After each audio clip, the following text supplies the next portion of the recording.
of the United States of America and to the republic for which it stands, one nation under God, indivisible, with liberty and justice.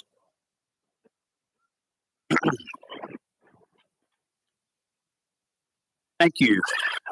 Judge Vogel is under the weather and asked me to preside today, so I'll be doing that. And now would Denise Clark, our fiscal court clerk extraordinaire, please call the roll, please. Magistrate Likens. Here. Magistrate Tice. Here. Magistrate Woosley. Here. Magistrate Greenwell. Here. Magistrate Hounds. Here. Magistrate Hawkins. Here. Magistrate Dye.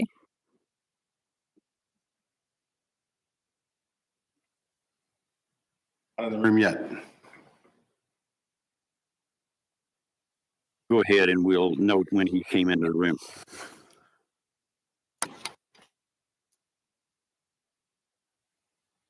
I saw Bob Dye, so I know he's here. So having 7 of the 9 members of fiscal court present, this meeting is, we have a quorum.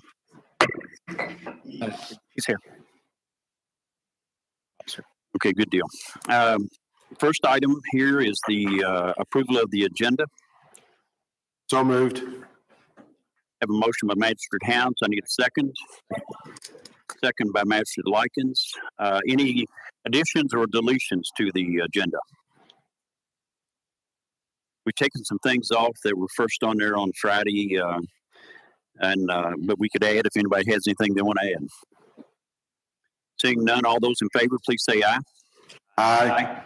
Opposed? Any abstentions? No. Okay. Denise, if you would please read the minutes from the meeting on December the 4th.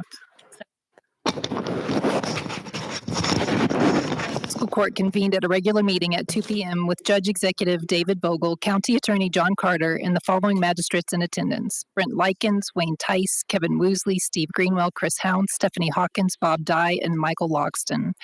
Motion made by Magistrate Dye and seconded by Magistrate Greenwell to approve the agenda as submitted with the deletion of the grant request High Point Charitable Services. Motion carried unanimously. Motion made by Magistrate Logston and seconded by Magistrate Woosley to approve the meeting minutes from November 16th, 2021. Motion carried unanimously. Matt Rhodes, Director for the Oldham County Health Department, provided an update on COVID-19. During public comment, Major Keith Smith, LaGrange Fire and Rescue Department, commented on the fire training which took place on December 4th, 2021. Major Smith thanked Fiscal Court on behalf of Major Thompson and the Oldham County Fire Instructors Association and the area fire departments for the donation of a house on Briar Ridge Road to use for a valuable joint training between the 6 area departments. Major Smith also thanked the Oldham County Aerial Response Team for recording video of the event. The following companies provided statements that each would be unable to provide a bid for salt: Cargill, Compass Minerals, and Morton Salt. Requests for qualifications for an aquatic design consultant were received from the following companies: Brandsetter Carroll, Inc., Councilman Hunsaker, and Water Technology, Inc.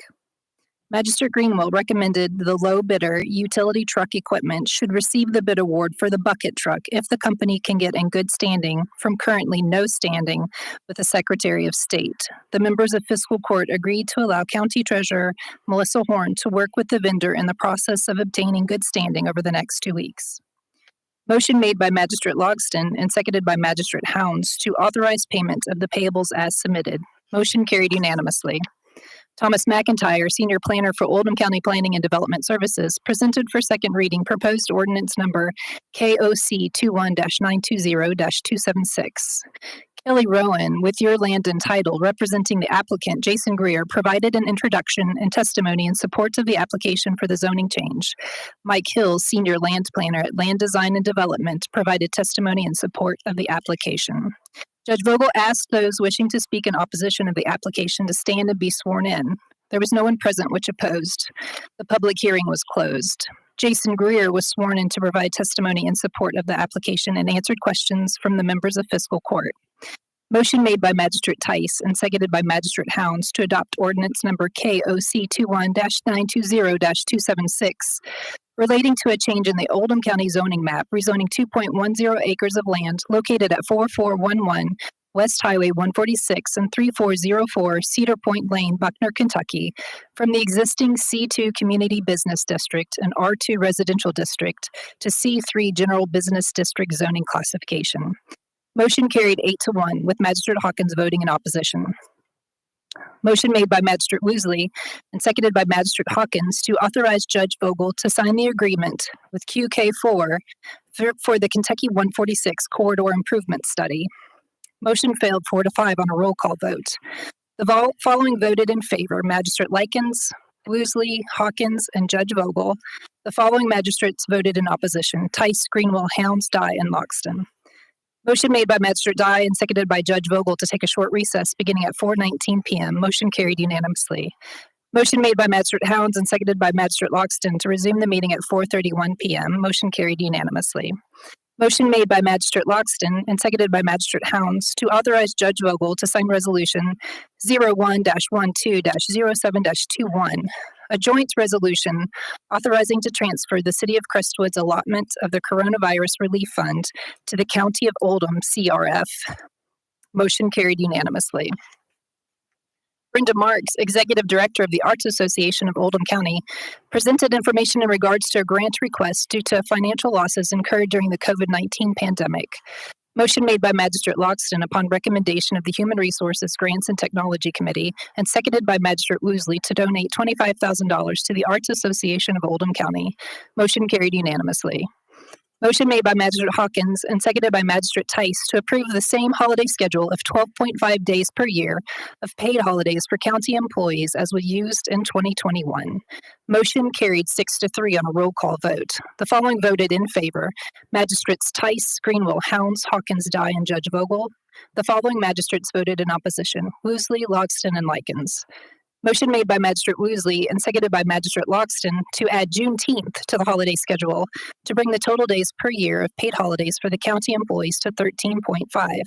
Motion failed 3-6 on a roll call vote. The following magistrates voted in favor: Likens, Woosley, and Loxton. The following voted in opposition: Magistrates Tice, Greenwell, Hounds, Hawkins, Dye, and Judge Vogel. The Beyond Guardian Air Purifying System agenda item was tabled.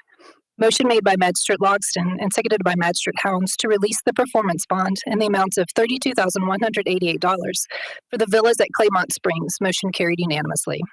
Motion made by Magistrate Loxton and seconded by Magistrate Woosley to release the erosion control bond in the amount of $23,000 for the villas at Claymont Springs. Motion carried unanimously.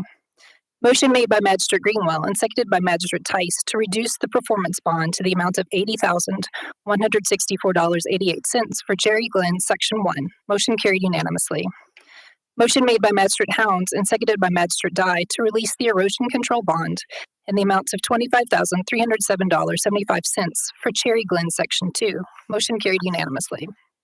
Motion made by Magistrate Dye and seconded by Magistrate Tice to release the performance and payment bonds in the amounts of $1,335,759 for the East Peak Road construction project. Motion carried unanimously. Motion made by Magistrate Tice and seconded by Magistrate Greenwell to release the performance and payment bonds in the amounts of $186,733.55 for the Old Zaring Road Bridge Replacement Project. Motion carried unanimously. Motion made by Magistrate Dye and seconded by Magistrate Tice to release the performance bond in the amount of $38,376 for the Brentwood Section 4 subdivision project. Motion carried unanimously. Motion made by Magistrate Dye and seconded by Magistrate Greenwell to release the performance bond in the amount of $44,928 for the Brentwood Section 5 subdivision project. Motion carried unanimously. Motion made by Magistrate Hounds and seconded by Magistrate Woosley to promote Jerry Nart to Dispatch Director at $66,000 a year, effective 12/7/2021. Motion carried unanimously. Motion made by Magistrate Woosley and seconded by Magistrate Hounds to promote Mickey Towles to Assistant Dispatch Director at $31.25 an hour, effective 12/7/2021. Motion carried unanimously. Motion made by Judge Vogel and seconded by Magistrate Greenwell to hire the following road department seasonal drivers at $30 an hour, effective 12/7/21. Tom Williams, Billy Stewart, and Robert Freeman. Motion carried unanimously. Motion made by Judge Vogel and seconded by Magistrate Likens to enter executive session pursuant to KRS 61.8101G to discuss several proposals to expand broadband service in Oldham County, as the proposals would be compromised by an open discussion. Motion carried unanimously. Motion made by Magistrate Dye and seconded by Magistrate Hounds to reconvene the open meeting. Motion carried unanimously. Motion made by Magistrate Greenwell and seconded by Magistrate Hounds to adjourn the meeting. Motion carried unanimously. The meeting adjourned at 6:31 p.m. Thank you. You've heard the minutes from the December the 7th meeting. Are there any corrections? Magistrate Hounds. Just a comment that I want to make because the question was asked. Jerry Nart will be in dual role in doing dispatch director and EMA. Emergency management. Emergency management. Yes. Okay. Anybody else? With that small correction in mind, do we have a motion to approve? So moved. Second. Second. All those in favor, please say aye. Aye. Opposed? Abstained? Okay. Next on the agenda, we have the Finance Committee recommendation report for the County Clerk's 2022 budget. Magistrate Bob Dye. Judge, Ms. Barr from the clerks, our county clerk is up at the podium now. The Finance Committee examined her budget for the year 22 and agreed with everything that she had. And normally it's pretty plain, black and white. Another well-presented budget, I might add. But she's going to walk us through it in this budget. If you look on the page, it says clerk's proposed budget for you. It shows a 5%, increase in the salary column, and I'll let you explain the 5%. I'd be happy to. Good afternoon, magistrates. I'm used to saying judge. Good afternoon. Before I start on this, I do want to say one thing on a personal note, two things on a personal note. My office wants to extend a public note of sympathy to the family of Jill Monroe. Her sister Heather worked in our office for several years, and the Henson family has been a part of this community for a long time. So we just wanted to publicly say that our hearts break for them. Second of all, this is my last budget. As I have publicly announced, I am not seeking re-election. So this is the last one, and I have to say it's actually been the simplest one. So I'm grateful for that. So So when we look at our budget, it's broken out in different areas. The first is my salary and deputies and all the benefits from the employee's Social Security requirement, retirement, health insurance, things like that. Contracted services, we use software management, different things like that. We have a bond that I have to have. Those are all bond is required by law. We only have an external legal expense in there just in case. We've only had to use that one time. So supplies and expenses, pretty much has held the same amount, just a little bit of an increase over the last 15 years, really. We try and hold that in place as much as possible. Capital outlay is if we have to buy larger, pieces of equipment. We have, of course, our distributions. Our offices receives a lot of tax money through motor vehicles, delinquent tax, and we distribute all those funds to the taxing districts around the county. And So we have a lot of statutory distributions. Magistrate Dias spoke about the 5% increase. I felt like that with the cost of living going up, and my husband was very pleased to see that he was getting a 5.9% increase on his Social Security.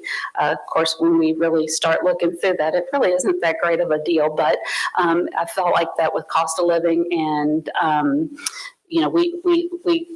we need to at least include some of that for our employees, because they're hardworking anyway. We brought them up last year to a decent standard, and I want to maintain that and at least let them stay in tune with the cost of living increases. And right now we're all feeling that. So I brought my budget pretty much standard like normal with the 5%, and the finance committee did agree and went along with the 5%. Julian, you're right. This was what I've been on the finance committee since now 10 years, and this was the simplest one. So the finance committee did vote 3-0 to support this budget. And back to the cost of living, I think that I saw on the news, correct me if I'm wrong, that inflation is high as it's been in 40 years, what I heard. So this would be falling in line directly with this 5% cost of increase there for the cost of living. So with that being said, I'd like to make a motion that the court approve the county clerk's budget for 2022 as presented and approved by the committee. Second. We have a motion and a second to approve the county clerk's budget as presented. Is there any discussion? Magistrate Hawkins. The $600 COVID cost for 2022. It went down from 8,000 to 600, but I'm just wondering what Read the line. 502.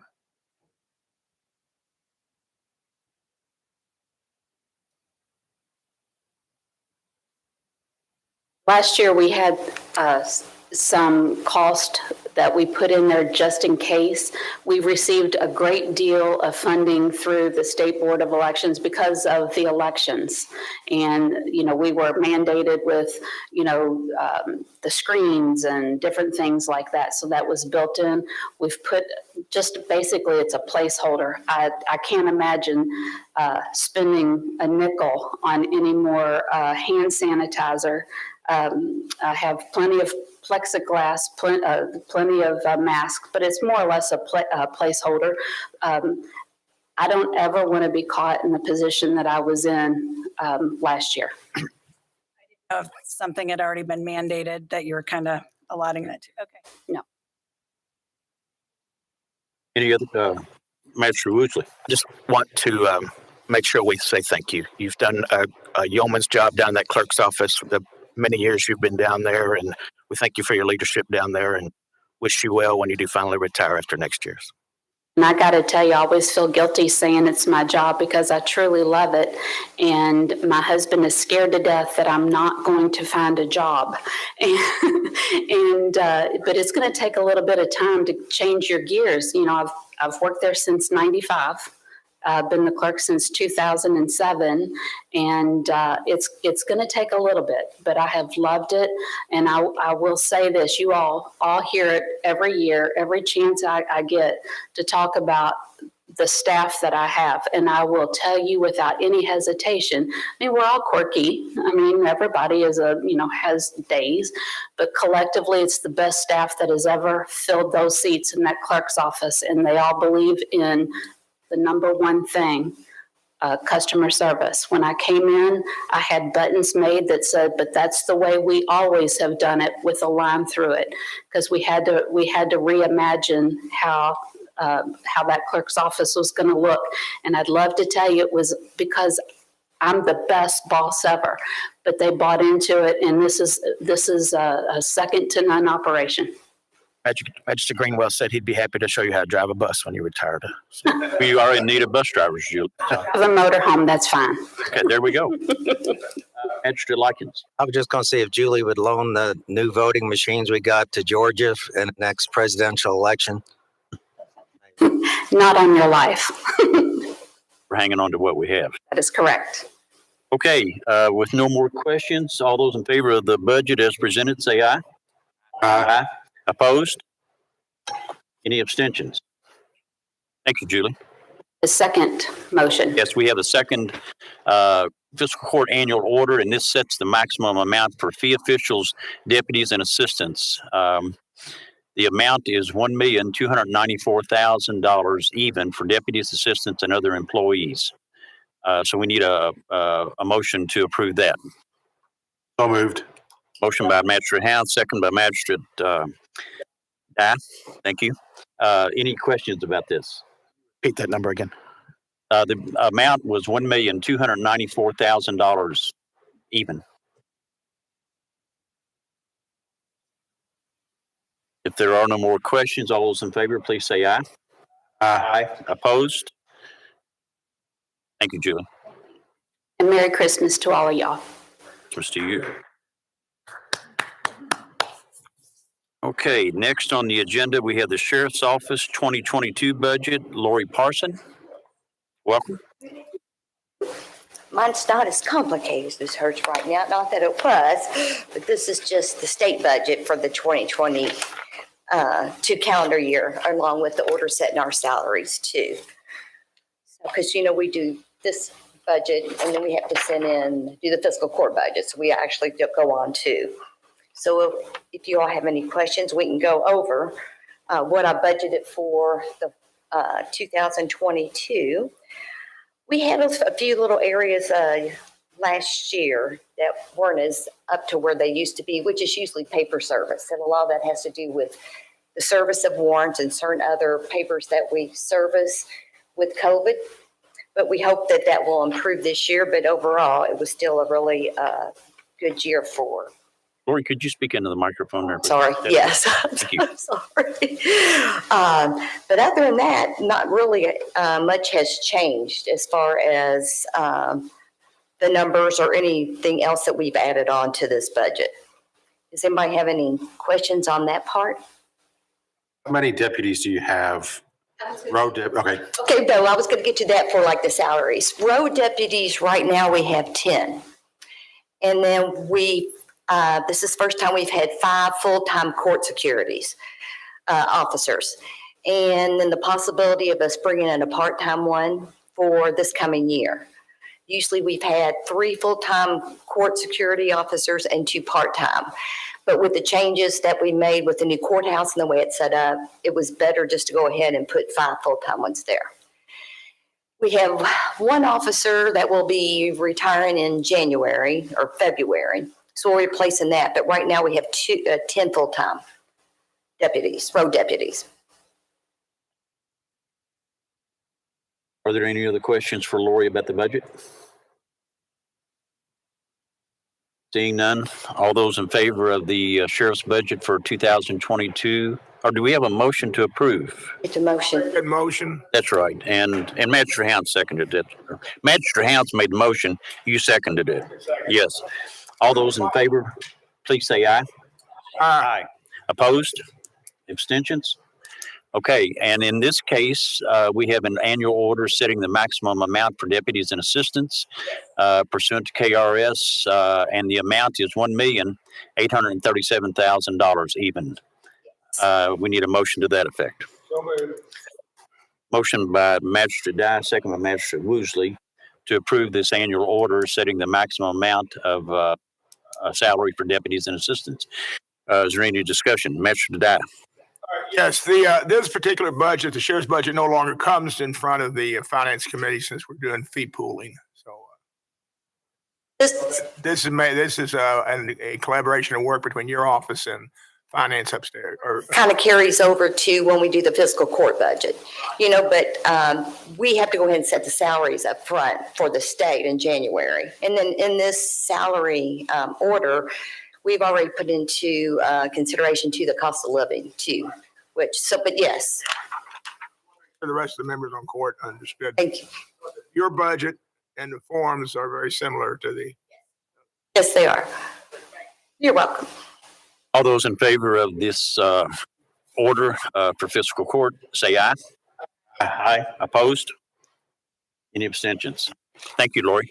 And y'all have a Merry Christmas. Next on the agenda is public comment. And this is a time when anybody from the public can come forward and speak for a period of 4 minutes about something they might have on their mind about Oldham County. Is anybody here to speak today? Well, it's a sparse crowd, but a good-looking bunch out there. So, so we had nobody for public comment. Next item on the agenda is the bucket truck bid award update. Melissa Horn, please.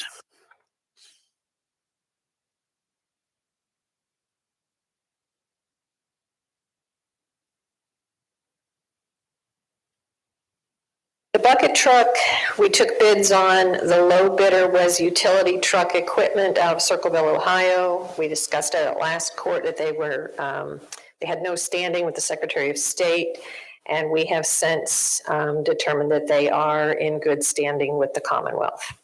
So their bid was $162,250. Do I have a motion to that effect to purchase this bucket truck? So moved by Magistrate Likens, second by Magistrate Woosley. Discussion. Delivery time frame, we still looking at 300 days?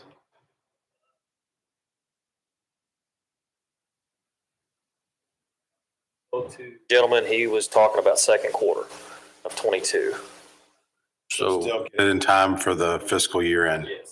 I will touch base with him now that it is, we can go forward with the purchase, and I will make sure to see what his time frame is still going to be. But when I spoke to him, it's been 3 weeks ago, he was saying around the second quarter.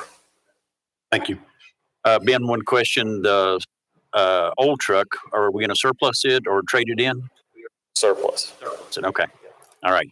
I've actually talked to a few people, and as far as value to trade in, it's little or nothing what it is. Okay. All right. All those in Chassis favor? in good shape, just the hydraulics are bad? Excellent shape. It's just, like I said, the hydraulics are starting to get kind of sketchy, and then the rotator is getting some slack in it. But got a lot of miles, 280 some odd thousand miles on it. Anybody else? Squeezed all the orange juice you can out of that orange. It's about dry. Okay. All those in favor of purchasing the bucket truck, say aye. Aye. Opposed? Any abstentions? Okay. Thank you, Ben. Next on the agenda is county administration, and we have the payables, which you all received on Friday. And whenever you're ready, I'll take a motion to approve the payables. Pay the bills. Second. Motion by Magistrate House, second by Magistrate Hawkins to pay the bills. Any questions? Magistrate Hawkins. Lots of pool refunds. I was wondering, that piqued my interest. I wonder if a lot of people are just getting their refunds now, or if more people are building now and just finally getting it inspected before the end of the year. I suspect it's a combination of both, but there are a ton of pools being built right now. Magistrate Dye. Let's have Mr. Urban come up and just take a minute or two of telling how that occurs and what's going to occur for the future. Jim Urban, Planning of Direct Development, Planning Commission. Good afternoon. We have gone through an effort as staff to clean up a lot of the old pool permits, which included a $500 bond that they posted at the beginning of each one. And some of the property owners actually just didn't request that refund. Others didn't really finish the project. Others were in limbo because they didn't have proper inspections. So over the past 6 or 8 months, we've been going through and following up on all those details. And recently, we've had a number of property owners complete their projects and request their bond refund. Jim, do you know the number roughly off the top of your head? We just discussed it a while ago about how many pools have been permitted in 2021. Give me a second, I'll grab it. Right ahead.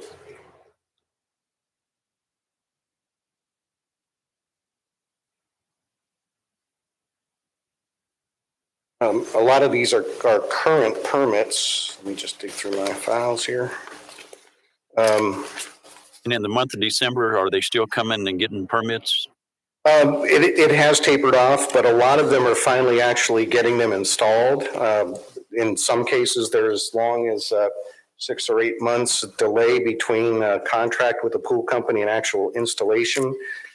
Let me see here. I'm sorry, I'm going to do it this way because I don't remember all these numbers.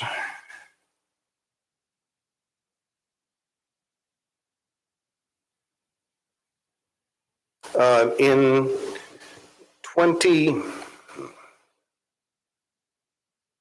right there, and it just went away. In 2021, there were a total of 119 pool permits issued. In 2020, there were 101. From 2018 through 2021, there was a total of 381 pool permits issued. So mostly because of the pandemic and the popularity of individual pools, there's been quite an increase over the last couple of years.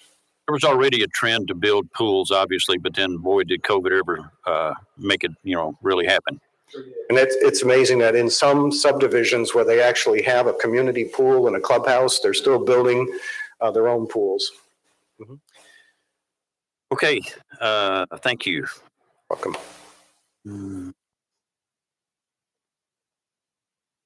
Did we pass the payables? Done it. Okay, we still have to vote. Okay. All those in favor of the payables as submitted, say aye. Aye. Opposed? Any abstentions? Okay, thank you. Next on the agenda is surplus property, and we have a police vehicle to surplus. Melissa.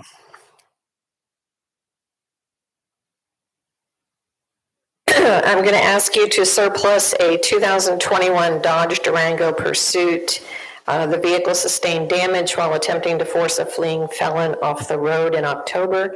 There's extensive damage to the passenger side and undercarriage, and KCO determined it to be a total loss. So I'd like you to surplus it to salvage, and we will receive $30,063 for that. I'll make that motion, Judge. Thank you.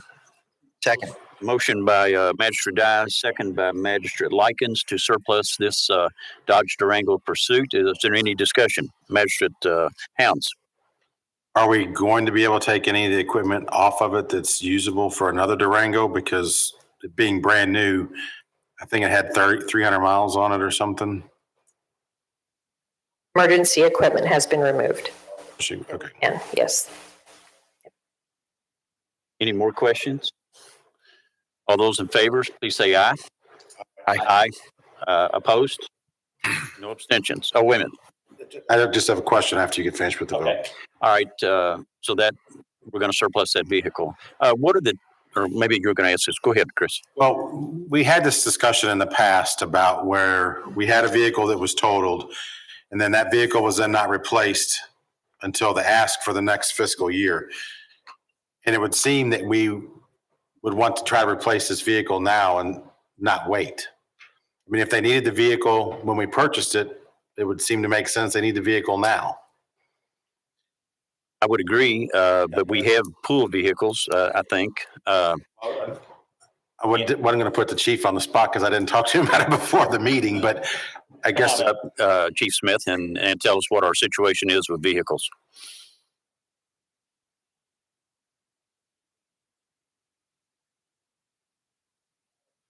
Right now, we're not in bad shape with the vehicles. We got some pool vehicles we can use.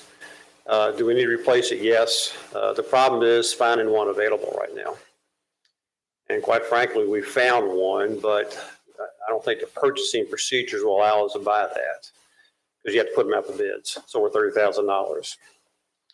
So we're kind of stuck right now. And if the dealers are telling us it's going to be months if we can get one in. And I'm dealing with this another situation. I was told by the dealer to go ahead and put my order in because if I wait until they actually get vehicles, they're all going to be spoken for when they show up on the lot. I'm just trying to head it off at the pass. I mean, it's located some at actually a couple of John Jones, but the cost was more than what the bidding process would allow. It's over $30,000. We're going to have to bid it out. Now, if we could buy those straight up, we'd be in good shape. God forbid first of the year on a new? We can try, but it's going to be dated by the time we get the bids out and those back, they're probably going to be gone. Because we're not the only agency looking for cars. I mean, it's catch-22. I mean, what do you do? Now, right now, we're not in too bad shape. We got one person off injured, and actually we got two off because of injuries. So we got a couple spares cars if we have to have them. We do have some pool cars. So we're not in critical condition right now. We have one vacancy. Hopefully we'll be hiring within a month or less. But when we get back for a while, we still got the Crown Vics. If we had to, worst comes to worst, we could put one of those back in service. It's mileage on them, but we could do it. But buying cars is going to be difficult. You saw how long it took to buy the one for the works department. It's going to be difficult, and we're not the only ones having that problem. Melissa, did you have anything to add to that?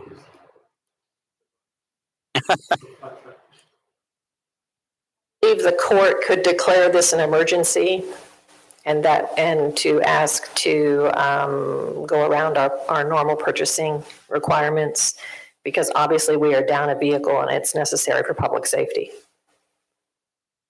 Okay. But it has to be a court order. I think we're there partially because if we don't do it, then we run the risk of, when we get fully staffed, putting us in a position to where we're short on cars. This car thing doesn't sound like it's going to go away anytime soon. I mean, we may be dealing with this again in the next round of cars that we buy. And I hate to get behind the eight ball. Most of the court that's here remembers when we bought 7 cars because we wrecked 2 cars the year before that were totaled. And so our ask for cars in 1 year was almost $300,000 in cars. I'm just trying to avoid that. So is there a vehicle available that if we declared an emergency, we could go ahead and purchase? There was as of last week. I don't know if there is this week or not. We were looking when we found out it was over the price. We didn't pursue it. I could check again, but we won't meet again till when? First part of January? So I don't think, this is something we can live through. Yes, Melissa? The judge can declare an emergency and it would be effective tomorrow or the following day. And does that require a fiscal court vote? It requires in writing for the judge to declare it an emergency. And then we would present it at the next court that we have declared an emergency. Okay, all right. So we'll take this up at the next court meeting, be the first one in January or sometime in the month of January. So I think we can live that long till then. If we find one, then we could tell the dealership that we're going to potentially make something happen on January the 4th. Because that will be our next meeting. Tell them that. I don't know, that's going to guarantee them holding it though. And we've bought quite frankly, the problem we have is that our color, the color of our cars is called billet. Dodge has informed the dealers they're no longer going to make cars in that color. Right. Yeah, we thought so too, and we're not the only ones that buy those kind of cars. So we have to look at a different color. They do have the darker gray called the battleship gray. It's clearly different from the one we have. So they do have a couple. They did have a couple of the billets in stock. They were the Hemis, the bigger engines, more expensive.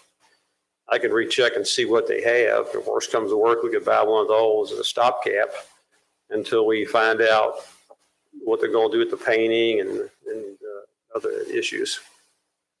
And a good thing about buying this particular car is it's the same model, year model, as the one that was just surplus. So the equipment that we took out of it would fit into this one.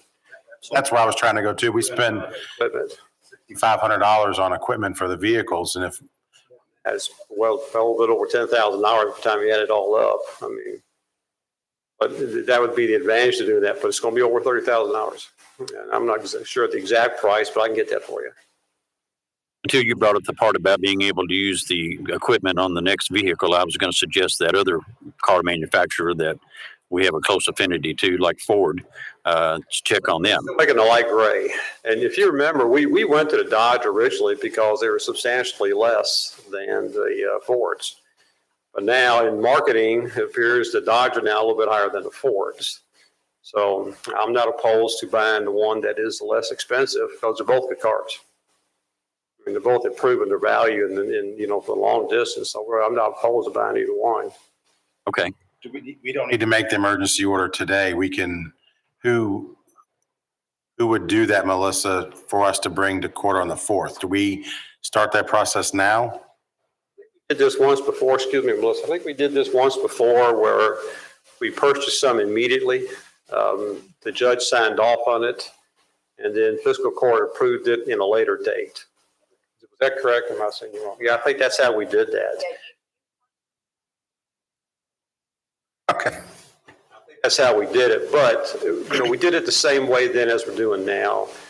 If you remember, it was open discussion about what we needed and when we needed it, and it was there, so let's do it and we'll catch up with it. One time there was an order from the governor's office that you could bypass this process. I don't know if that's still still operational now because of COVID. Right now, I tell you, police cars all over the United States, if they're out there, you better buy them quick. I think the direction needs to be we go ahead and purchase the car and get the process figured out.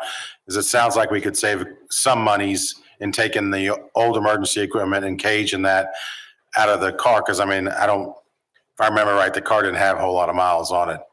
Second or third day it was on the street. Never even miles on it at all. Magistrate Hawkins? Are we just surplus to a Hemi? I don't think so, no. And the two at the dealership that you just stated are both Hemi? Were. I don't know if they're still there. This was about a week and a half ago when we checked on that. They may be gone by now. And if they're gone, they're just gone. We just have to wait it out and see what Ford's going to produce if we can't get the same color. The difference in the Hemi and the V6 is of course, horsepower, but also costly. More costly. And the cost of gas. We recently. Truthfully, the Hemi is probably a better vehicle for interstate operations than it is for like in town. You don't need that much horsepower in town. Up in the interstate, it helps. And we have a few. We had a 2500 Hemi, and then now we have a 1500, just standard. But the cost of gas is a lot more. So I was just wondering about that. I would buy the 6-cylinder. If it was available with Hemi, I'd buy the 6, quite frankly. With what's available. That's true. I agree. What's available.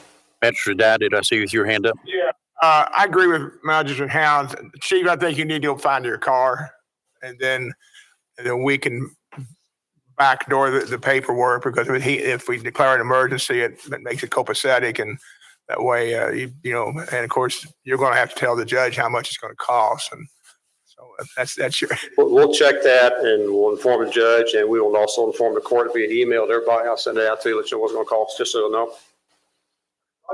Right now, we got if you need the car, you need to get it. We have the emergency, the procedure to fall back on to do this. So let's just do it. Magistrate Woosley? I know the insurance company has declared it a total loss and they're going to reimburse us. But is there any way we can get any money recouped back from the suspect to make us whole in the vehicle? Is there any? Particular suspect? No. I mean, he was operating a stolen car out St. Matthews, wrecked it at the 17 exit. Tried to carjack another car with 3 kids in it. The dad fought him off. He's got nothing we can really go after. I just hope they keep him in jail. Way to let everybody out. I just hope they keep this guy in jail. So it's possible to at least put some kind of judgment against him.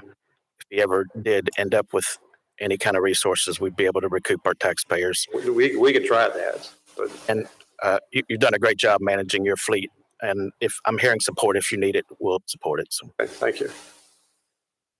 Anybody else? Okay, go find a car. Thank you. Did we give him the authority to go on and buy the car today? Okay. And that doesn't have to be voted on the court. It comes in the form of the emergency order that we pass at the next meeting or whenever. So find the car, go ahead and speak for it. Gotcha. Just didn't understand. Thank you. Next item on the agenda is budget transfers. And Melissa, I believe that's you again. At the end of November, I'm asking you to approve budget line item transfers totaling $37,633.23. Finance Committee, we went over this today and we approved the transfers to be done here in court. I'll make that motion to approve the budget transfer that she asked for the total of, I wrote this down, $1,633. 1,000 and as presented. Do I have a second to that motion? Second. Second by Magistrate Hounds. Discussion on this. Seeing none, all those in favor say aye. Aye. Opposed? Magistrate Hounds. Opposed to comment. Okay. Motion carries. We're doing the budget, not the transfers more frequently to try to keep the accounting and the budgeting smoother going forward. We usually do it quarterly and now we're doing it monthly. It does make it easier when you're reading the financial statements to keep track of where we are in different categories.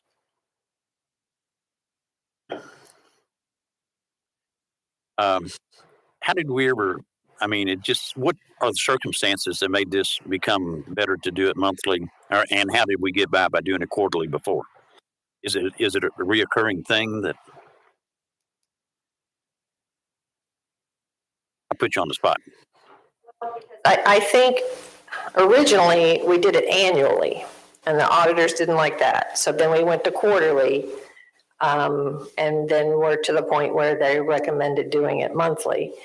It's very helpful in finance because we can very quickly see when a budget line is blown. And it kind of stops anything from getting too far out of hand. Can't imagine that we ever did it annually, but probably so. Okay, next item on the agenda is foreclosure on liens. Jim Urban. Magistrate. Just a refresher on 6533 Jacob Drive in Westport. The property was damaged by fire a couple of years ago, and the property owners were not responding to code enforcement. It was not only an eyesore, it was a public nuisance. And so between code enforcement and then fiscal court declared the property dilapidated, and the property owners again were non-responsive. So we put out for bid for demolition after declaring it dilapidated and notifying all interested parties, including anybody else that had a lien against the property or any interest in it. And ultimately in August, we tore the building down via contract. We are at the point where I believe we have filed all the liens. I'm going to check that to be absolutely sure we have filed every lien. The next step is for fiscal court to actually instruct the county attorney's office to foreclose on the lien so we can recoup that money.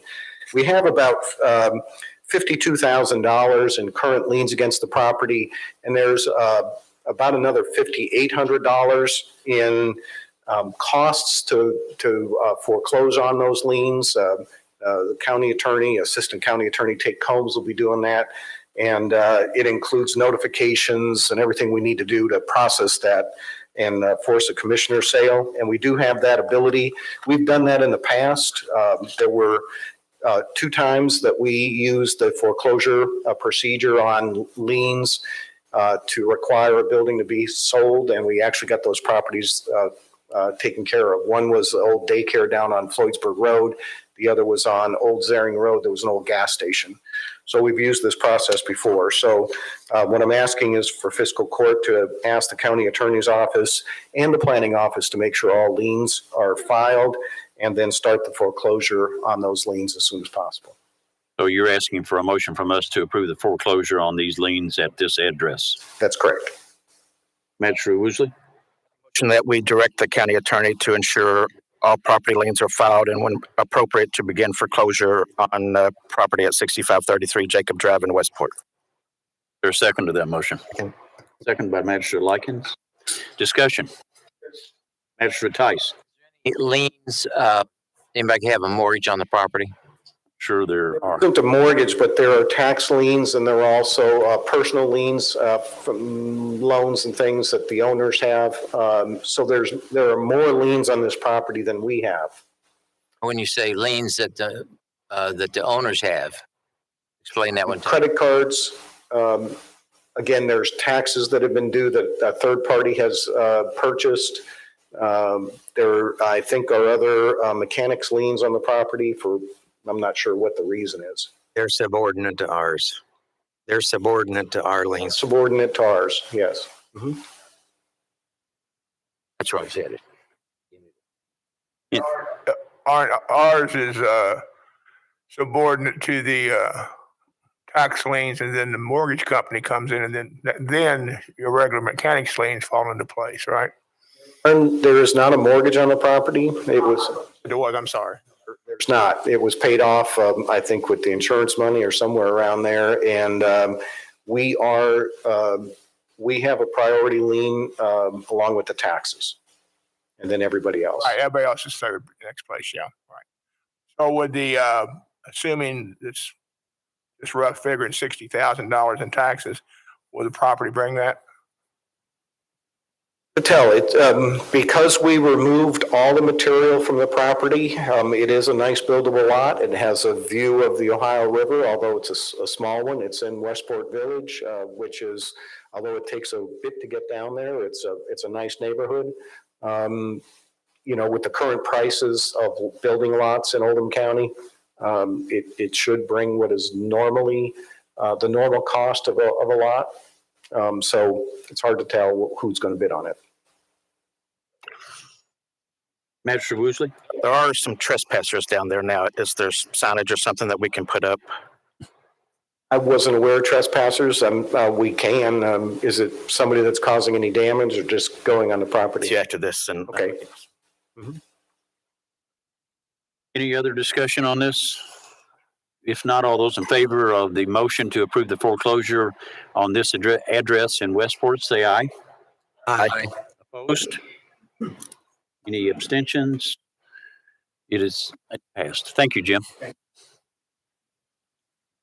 Moving on, we have contracts and resolutions, and we have 2021 EMA program funds. I believe the EMA director and the dispatch director is going to present. Jerry Nart. EMA side this time. In court, may it please the court that what you have in front of you is the annual contract that we must be a co-signer of with all other 119 other counties to be part of the emergency management EMA emergency management grant program, where they take funds from FEMA and then send them to the county. Ms. Horn has to fill out a monthly claim, and then they will pay a certain percentage up to and including the amount that they have deemed that Oldham County will get for the year. A little history of that. In 2016, we received $25,254. In 2017, it went up $2,000, $2,100. 2018, it went up to another $2,500 to $29,918. In 19, it stayed the same. We had no change. Last year, it went up $523 to $30,000. And unfortunately, this year, it's going down to $877. And a sundry of reasons. Again, this money comes from FEMA. FEMA has paid out a lot of money in the last decade with hurricanes, tornadoes, flooding. Kentucky is one of the largest receiving states in the country because of Kentucky EM management. They're Johnny on the spot. Case in point is this recent incident in Mayfield, where the governor was already talking to the president and got an immediate declaration, and they're funding 100% of all costs for 30 days. That's kind of a rarity, but nonetheless, Kentucky has always been on the spot doing that. Unfortunately, it still only means there's only so many dollars to go around. So our allotment this year would be $29,564. And again, that's $877 less than the previous year. But it does pay that much of my EM budget, including salary, whatever my EM budget is. We will receive $29,564. $564 from the state of Kentucky. Is there a motion that we approve this contract? So moved. Motion by Magistrate Hound, second by Magistrate Woosley, that we approve this. Discussion. Seeing none, all those in favor, please say aye. Aye. Opposed? Motion carries. Be able to have acting judge or the deputy judge sign the contract since the judge is not present. Okay. You can do that, Kevin, can't you? Okay. Thank you. Thank you, Jerry. Next, on committee recommendations, we have the Parks Committee. Playground, it looks like we have some bid awards for playground equipment for two different parks, Wayne Tice and Gary Parsons. I got that if we're okay. I'd like to combine those two in the same because they're important as they flow real well if we do it that way. We'd like to recommend that both the Peggy Baker Park and also the Wendell Moore playground equipment be awarded to the Miracle Recreation Company, who is combined the lowest bidder when you take them both together. They both were in budget individually as well, totally with what Gary had on his budget. What they also do for the good thing about the equipment, we've had other experience with this. It's the same equipment that we just put down at the Briar Hill Park. Gary's very well pleased with that, and we couldn't see any reason why not to go forward. Just for personal reasons, I thought that we'd have the same looking equipment as we go through our park system, maybe in the future, is if they continue to give us appropriate bids. Second thing is once we give them the bid, and then hopefully they can move in here, prepare all the stuff, move from one park to the other, which would make it easy for Gary if we put it up at Peggy Baker. I think that's the plan over there, and maybe move some mulch there and then come in and put the other one up at the Wendell Moore. So if we can do that, if you got any questions, I'll stop there, and Gary probably ought to take over, but if not, We can get a motion. Motion by Magistrate Tice, second by Magistrate Likens, to award this bid to Miracle Recreation for both parks and to do it as a one item. Okay, Gary? Magistrate Hounds. I know on the one, the project budget was 75,000. What was the project budget for the Wendell Moore Park? All ended up being $74,957.26. Budget. It was 75, sorry. For both of them was 70. Okay.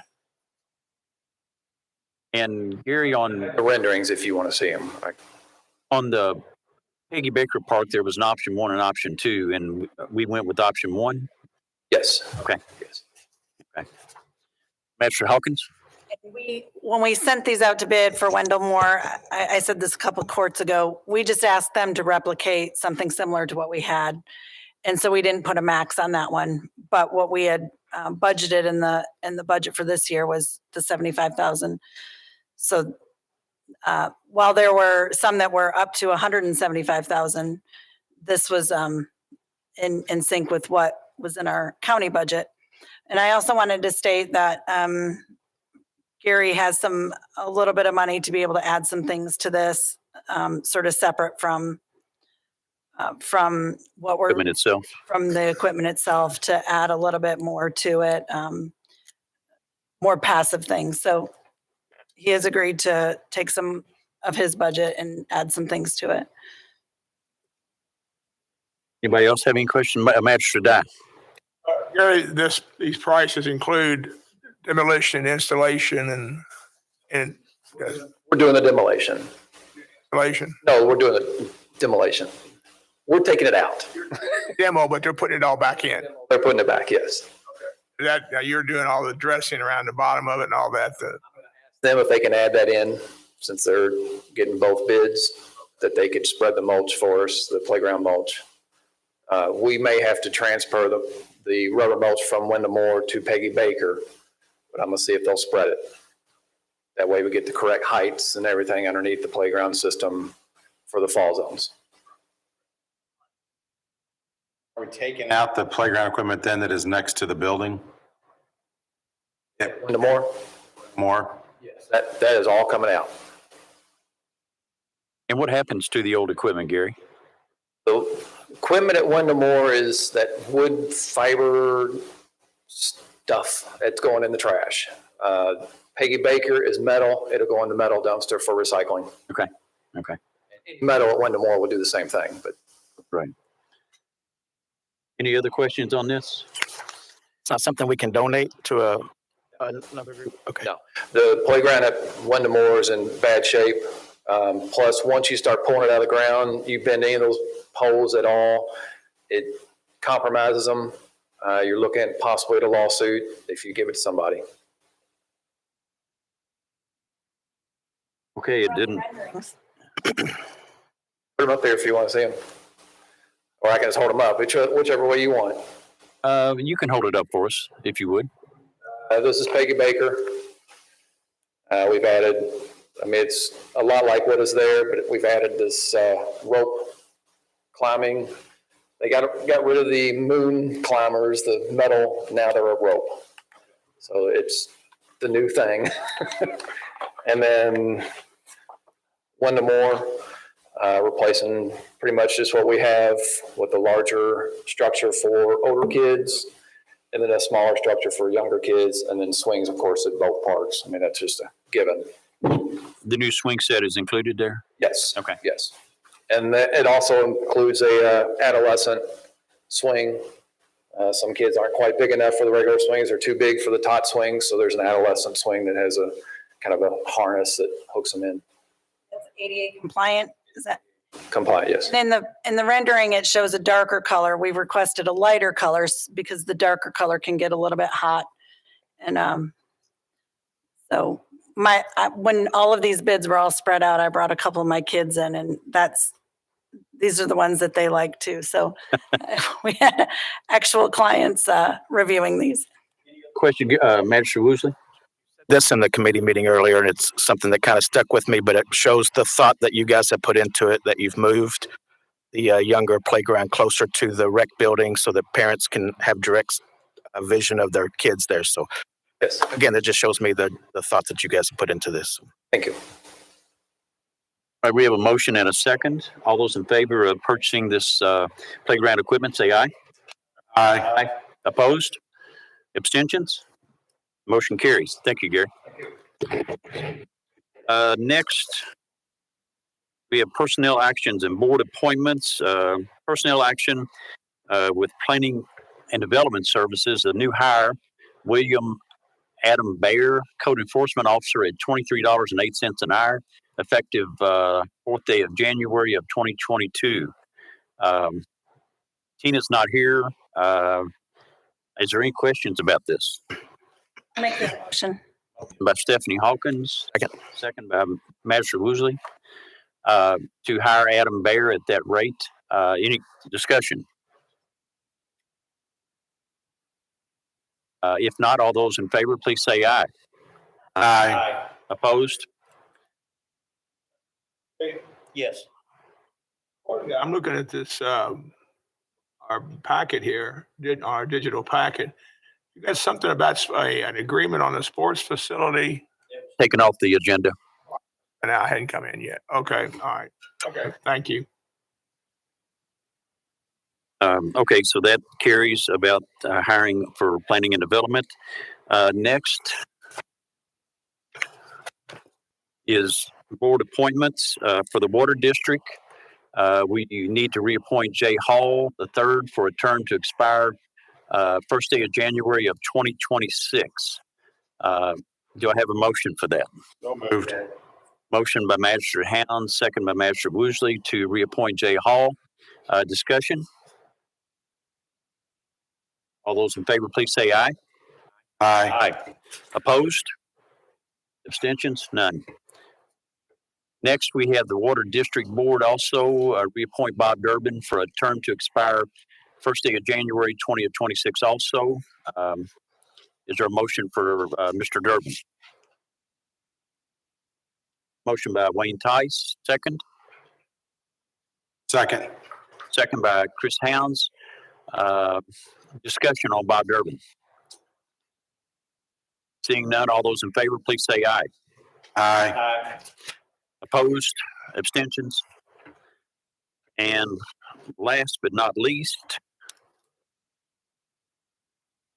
we have the Board of Adjustments reappoint Gretchen Chitwood for a term to expire January 1st of 2026.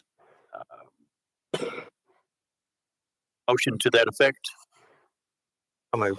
Motion by Magistrate Likens, second. Second. Second by Magistrate Woosley for Gretchen Chitwood. Any discussion? How many board members are on the Board of Adjustments? Jim Urban is coming forward to answer that question of mine. This is the Oldham County Board of Adjustments, and there are 5 members, all appointed by fiscal court. Okay, all righty. And do the cities have their own Board of Adjustments, or LaGrange and Crestwood? Grange has one and Pewee Valley has one, but Crestwood has given all of that to Oldham County Board of Adjustments. Okay. All right. Do we vote on that? First and second. All those in favor of reappointing Gretchen Chitwood, say aye. Aye. Aye. Opposed? Next, I have another public comment session. Anybody come in here? Gary, do you want to say something, please?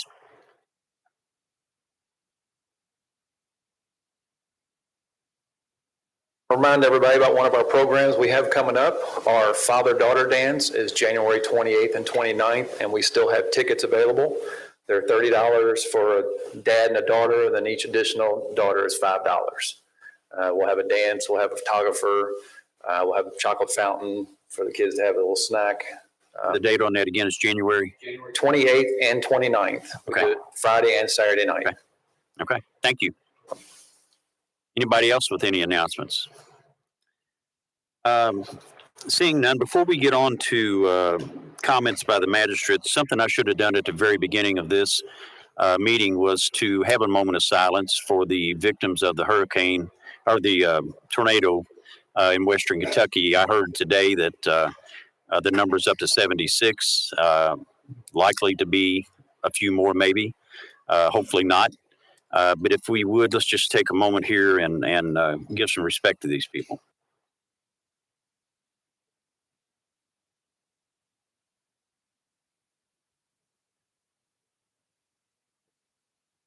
Thank you.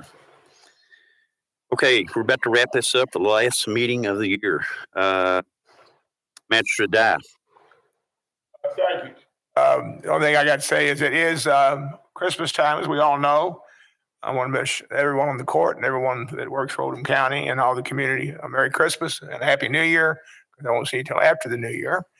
And be sure to keep your cars locked, because you've got a lot of presents for your family and friends, and you want to make sure that they're there the next day when you go out to take them to their desired location for delivery.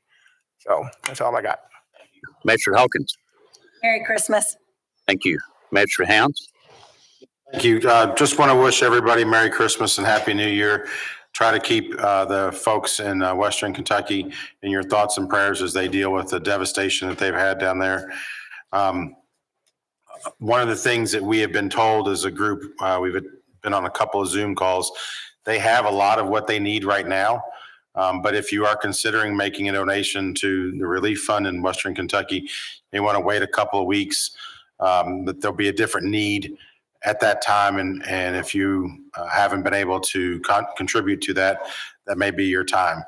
Also, Magistrate Greenwell, you've done a great job today as taking on that role of running the show. Thank you. Magistrate Woosley.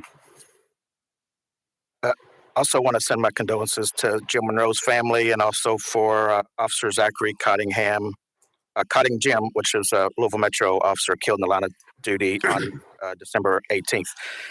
This hasn't really been said, but our coroner, David Pendleton, him and his deputies were down in Western Kentucky, and they did a great job down there with what they had. So I wanted to thank him and his department for representing Oldham County so well down there. I've had several people ask me about the vehicles parked at the fairgrounds. Those are vehicles from Ford that are waiting for chips. So they've got extra lights there. They've got security.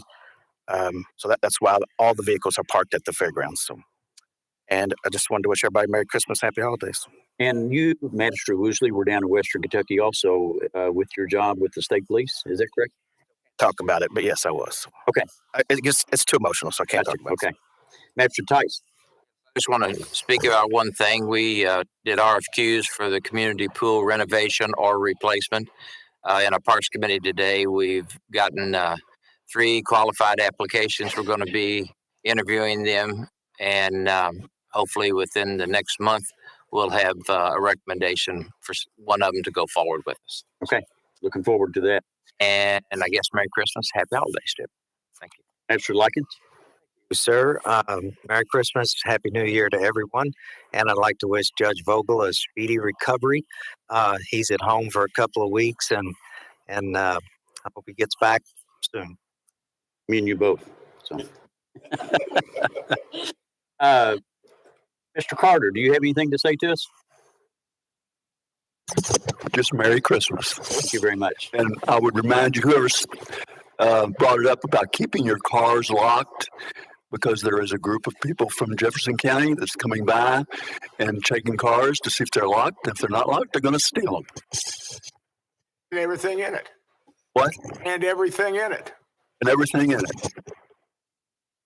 I just want to wish everyone Merry Christmas and Happy New Year. We will have our next meeting on January the 4th. It'll be the first meeting of the new year. Don't know if I'll be in this chair or if Judge Vogel will, but anyway, look forward to seeing you there. And I have a Christmas memory I just wanted to share with you all. It's unique, if not humorous. My dad was a very frugal man, and he couldn't pass up a deal. So we always got a cedar tree for Christmas. And so we didn't have any on the farm. And so we would go to a neighbor's farm, and he would let us cut down the trees. And so we would cut a Christmas tree, bring it home, and decorate it. And so after I got out of college and had a family of my own, we suddenly needed 2 trees. And so one Saturday morning, my dad asked me, he said, "Have you got your Christmas tree yet?" And I said, "No, I haven't." And he said, "Well, have you got any ideas?" I said, "No, I hadn't thought about it much." And he said, "Well, come on, I've got an idea." So we jump in his truck, and there's a bow saw there. So I knew we were prepared. And so I said, "Where are we going?" He said, "Well, I'll show you." And so we get on Highway 22 and head toward Crestwood, and we get on the old 393 and go down the hill and come to the bottom of the hill, and there's Interstate 71. And so I look at him, and he says, "Get out, I'll be back in half hour, get us 2 trees." And so he pointed right to the middle of the interstate.